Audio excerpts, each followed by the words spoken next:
in, everybody? We have Susan, Anthony, Mom, Dad, Alyssa, Tony, babies, and Susan. Catherine Riffenberg decided on a closed casket for her baby's funeral. She didn't want her family to see what whooping cough, her son's first illness, had done to 9-week-old Brady Alcade. The nearly forgotten disease, which has in recent years afflicted thousands of Americans, left Brady's teeny body swollen and unrecognizable. So his mother dressed him in a white baptismal suit and hat and tucked him away into a teeny white casket. Brady's burial came just 4 weeks after his first laugh, inspired by her version of I'm a Little Teapot, and 2 weeks after his family learned that he had contracted a vaccine-preventable illness. That was reported on April 8, 2014 by USA Today. Health experts estimate that immunizations have prevented more than 103 million U.S. cases of contagious diseases in the past 100 years. Vaccinations are important not only to protect you and your loved ones from harmful diseases, but to protect the community at large. Today I would like to explore why vaccinations are so important, why people are choosing not to vaccinate, and what we can do to stop the anti-vaccine movement and defend our loved ones and community from dangerous diseases.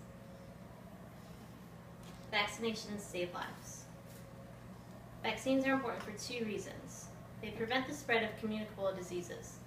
The CDC, Centers for Disease Control and Prevention, states, vaccines can protect both the people who receive them and those with whom they come in contact. Vaccines are responsible for the control of many infectious diseases that were once common in this country and around the world, including polio, measles, diphtheria, pertussis, rubella, mumps, and tetanus. They have helped to almost eliminate and even eradicate several diseases in the United States. According to the CDC, smallpox is now eradicated after a successful worldwide vaccination program. The last case of smallpox in the United States was in 1949. The last naturally occurring case in the world was in Somalia in 1977. The Bellingham Herald of April 8, 2014 states that measles was declared eradicated from the United States in 2000. Nationwide, there were more reported cases and in a greater number of individual communities last year than for the past 17 years.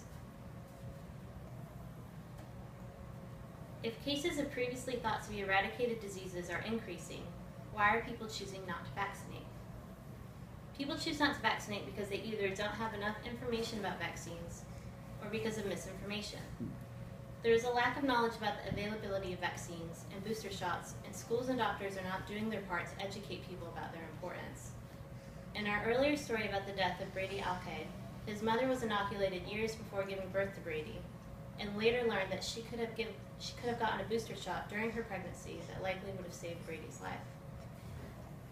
In a news article from NBC Chicago on April 8, 2014, NBC5 Investigates found 369 public and private schools across the Chicago area where more than 10% and as many as 76% of students are not vaccinated for one or more serious illnesses. An additional 638 local schools didn't submit their most recent information to the state, and most of those schools, 538 total, have not submitted the required information for the past 5 years in a row. Because of this, school administrators have no idea who is immunized and who is not. If a child does get sick, they have no way of protecting unimmunized children. Misinformation about the side effects of vaccines has caused a widespread anti-vaccine movement among parents. A few years ago, some parents believed that the measles, mumps, and rubella vaccine was causing children to develop autism. This caused the anti-vaccine movement, leading to infants and children not getting vaccinated.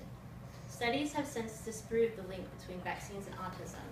According to the American Academy of Pediatrics, the MMR vaccine is given at 12 to 15 months, and the first signs of autism often appear at 15 to 18 months of age.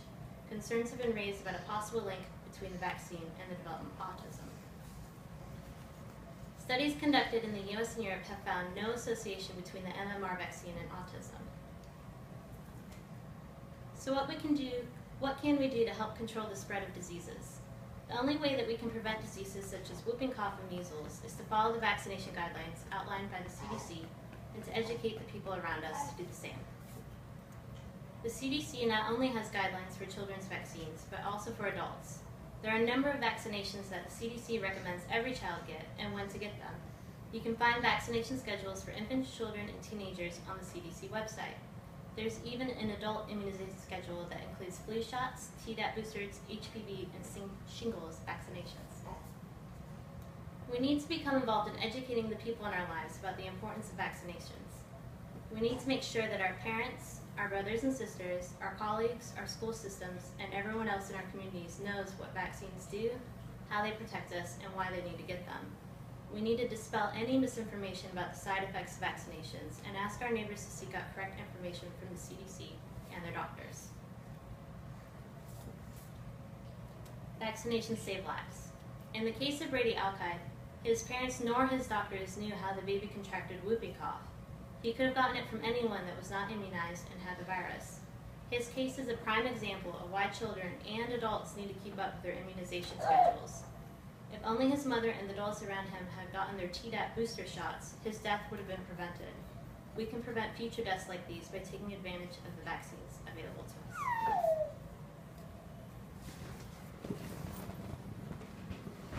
us. Great speech.